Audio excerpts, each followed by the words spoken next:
काफी हो भाई, ये इस तरह की बात है। हमारा ब्राह्मण आज ग्रेन किया है।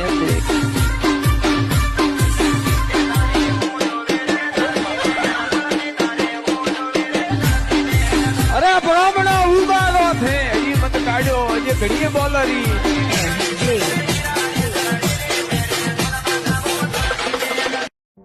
तो एक दोस्तों कोई झूठ मत बोलजो, एक सही सही कमेंट करजो કે थे हमने नौकरी कई जगह करो, ठीक है।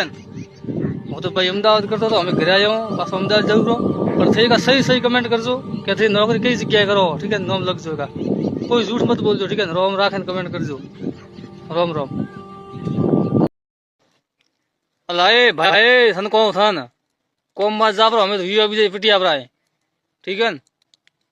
हेठो ना फोन આવી રહ્યા तो अब से भला आदमी हमें तो वीवा बीजा पटिया हमें कोनी वाट जो। हाँ हमें आओ तो डायरेक्ट दिवाली है, ठीक है। 2 रुपया धंधो करो, अरे बैठा तो कोई ये नहीं, ठीक है। जाओ फटाफट जाओ, मुई के में हले रही हो जा झीले कर, ठीक है। धंधा કર્યા વગર કોઈ નહીં હલે।